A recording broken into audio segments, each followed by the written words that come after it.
Magandang araw mga kababayan, no? So, pakinggan po natin si Maharlikang galit na. Okay? Ni Pedea, nitong si Abalos Loslos. Ito si Abalos, bugong putang ina. Bugong jutang Jenemas. Alam mo, Abalos, napanood kita you know? Kaya kita napanood dahil dun sa ulat ng sa interview namin ni ka-Eric at Doc Lorraine kahapon sa mahalin natin ang Pilipinas. Alam mo, nahirapan na kayo hanapin, Doc Lorraine. Tagang ginugurgur yung kanila. Ako sa gobyernong ito. But, kayo hanapin, Doc Lorraine. Tagang ginugurgur yung kanilang papong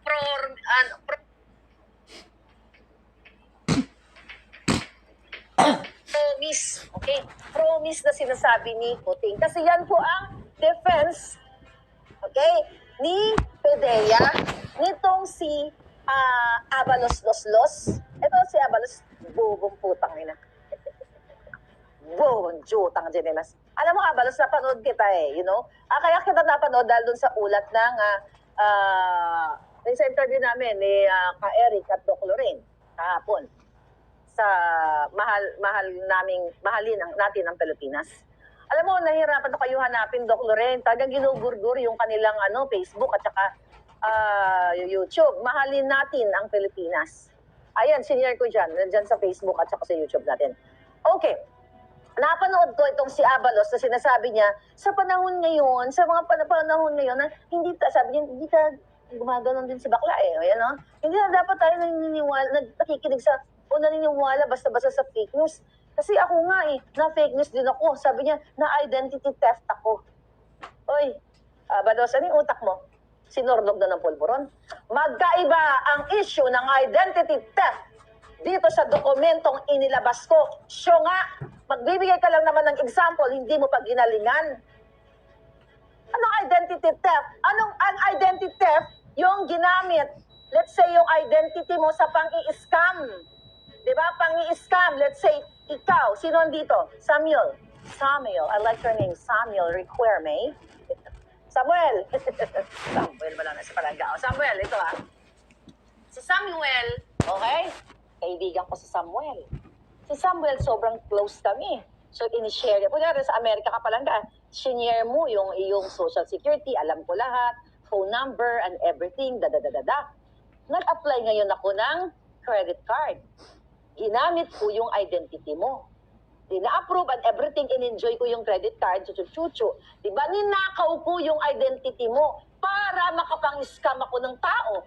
O maka-scam ako ng, maka-gastos ako through credit card. That is identity theft. Ay, uwi ka na nakapalangga. Si Samuel Dumaran. Iba din pa yung Samuel. Daming Samuel. Samuel ng buhay ko. Anyway, mga palangga. Yun yung identity theft. Ikaw, Abalos, yung mga example ninyo, okay? Okay. Yung mga example ninyo, kasyungaan. Ang pinag-usapan natin dito, ito ang pag-usapan nyo, itong authority to operate, at ito yung pre-appoint. Nasaan yung isa yung kagabi? Ito yung pre-operation report. Yung tatlong pila, sabi ko pala sa inyo, ipapost ko, no? Mamaya nakalimutan, borlog na ako kagabi palangga. Na showgood ang kipailan po. Okay. Ngayon, itong report, itong isang memorandum, okay? Ito ang pasinungalingan ninyo. At sabi mismo ng mga taga-PDEA, nung time na yon, wala pa yung formis. Anong identity theft, Abalos? Saan ka lumalayo ka? Hindi yun ang topic natin. Yes, may fake news.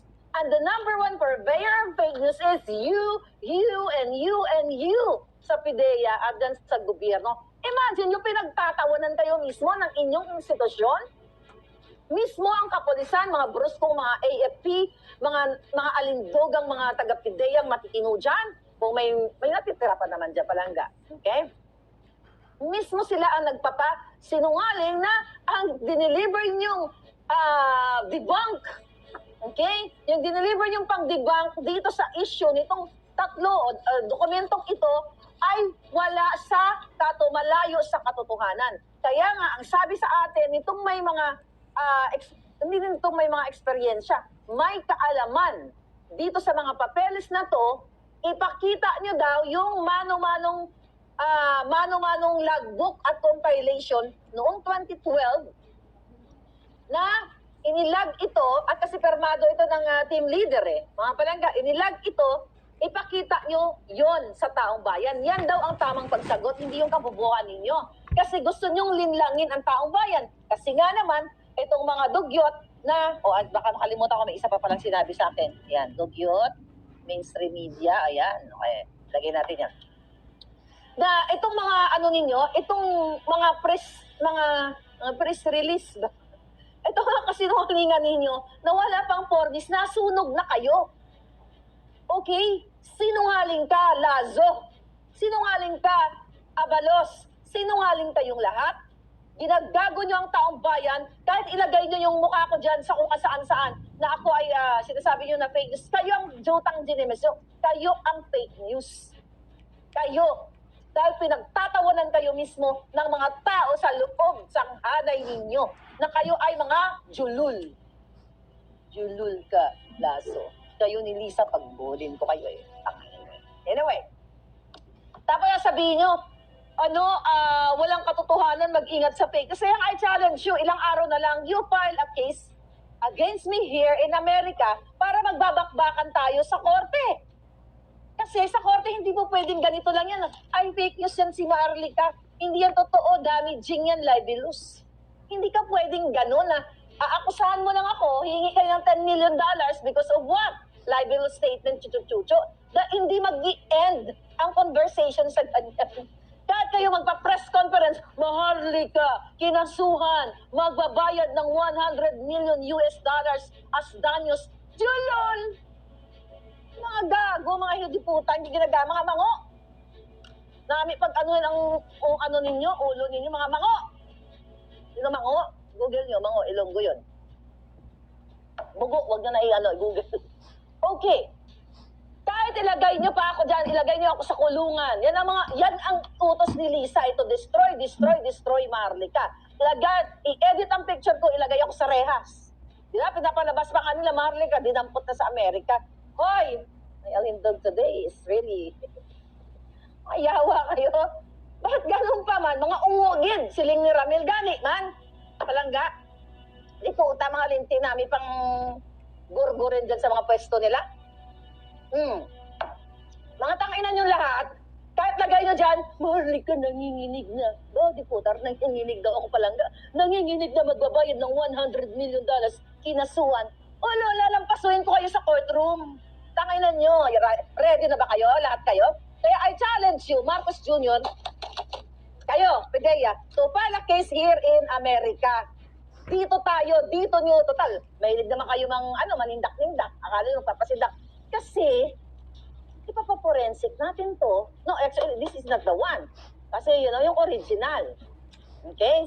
Ito, picture lang ang sinasabi ng bonggang-bongga. Pero ang original, nasa safe.